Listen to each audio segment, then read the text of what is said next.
Can you imagine shifting the balance of power without firing a single political shot? November 2025, while headlines swirl around tariff, calculations, and economic pressure tactics coming out of Washington, Canada makes a move almost nobody notices at first. No dramatic speech, no emergency summit, no viral confrontation. Just $262.5 million quietly committed to an Arctic railway. On paper, it's infrastructure spending, routine government investment, but look closer and something stands out immediately. This railway leads to the Atlantic, and it doesn't rely on a single American port. So the real question isn't about trains. It's about leverage. On November 16th, 2025, Prime Minister Mark Carney stood in Winnipeg beside Manitoba. Premier Wab Kinew announced additional provincial funding. Manitoba added $51 million, bringing its total contribution to $87.5 million. The federal government had already approved $175 million earlier in the year.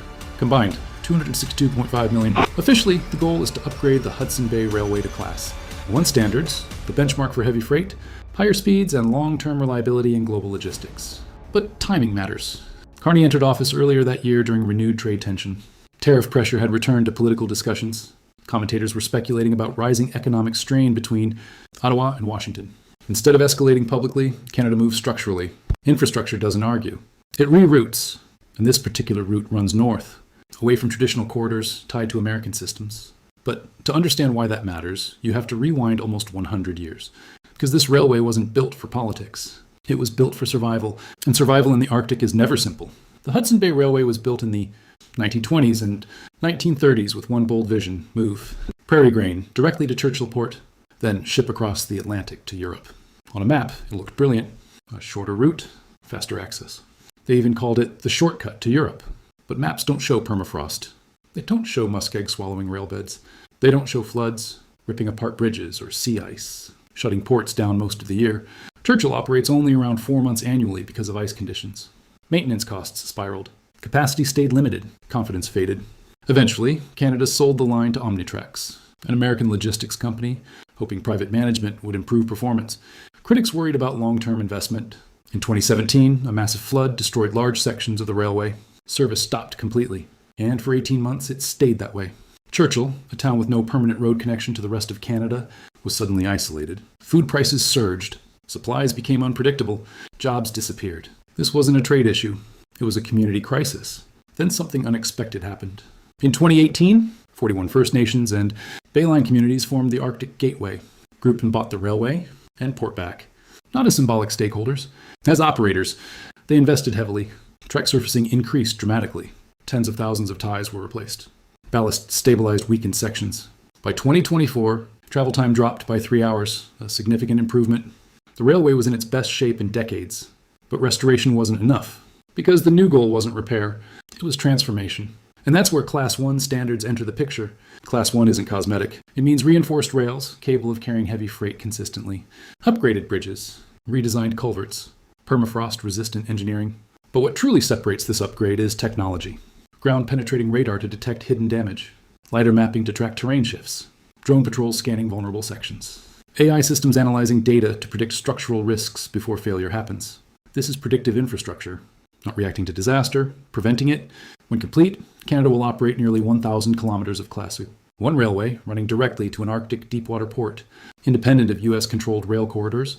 And independence in logistics changes negotiation dynamics, because if you have another route, pressure weakens. So what would move through this corridor? Start with agriculture. Saskatchewan and Manitoba produce massive grain and potash volumes. Traditionally, much of it flowed through routes connected at some stage to American systems. The Hudson Bay route offers a direct Atlantic option, shorter distance to Europe, fewer intermediaries. Then there are critical minerals. Manitoba holds 29 of the 31 minerals considered essential for the energy transition: nickel, lithium, cobalt, rare earth elements. These power electric vehicles, wind turbines, and battery systems. Historically, shipments often moved south before heading overseas. Now they can move north. Some trade analysts suggest that if Arctic shipping seasons extend over time, this route's commercial significance could expand. That remains dependent on climate patterns and global demand. But the possibility is being watched closely. And then there's energy.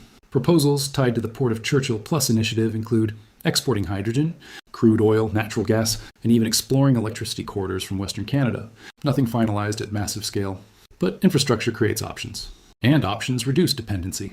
Which brings us to the human side most people overlook. For Churchill and surrounding communities, this railway isn't a geopolitical chess piece. It's stability. Since Arctic Gateway Group took control, profits have been reinvested locally. Indigenous ownership means decision-making stays in the region. Technical training expanded. Skilled jobs increased. 7 Inuit communities in Nunavut's Kavalik region rely on this line for freight access. Service frequency has increased compared to previous years, improving supply reliability and lowering transportation strain. This railway isn't symbolic. It's essential. And that's what makes it powerful. Because projects rooted in survival tend to endure longer than projects rooted purely in profit. Zoom out, and a bigger pattern appears. Global interest in the Arctic is rising. Shipping lanes, minerals, strategic positioning. While louder political battles dominate headlines, Canada is reinforcing physical trade routes, steel, monitoring systems, port upgrades, quiet leverage. Some observers argue that if Arctic corridors continue modernizing, North American trade flows may gradually diversify over the next decade. Not overnight, not explosively, but steadily. And steady shifts in trade can reshape influence without dramatic announcements. So this isn't about confrontation. It's about control. Tariffs create pressure. Infrastructure creates alternatives. And alternatives weaken pressure. Maybe this railway becomes a supplemental corridor. Maybe it becomes a strategic artery. That depends on execution, climate patterns, markets, and political will. But one thing is already clear. When you control your route to market, you control more than exports. You control options. And in geopolitics, options are power. So the real question is this. 10 years from now, will we look back and realize this was the moment trade quietly began moving north? Because sometimes the most powerful moves aren't loud. They're built, one rail at a time.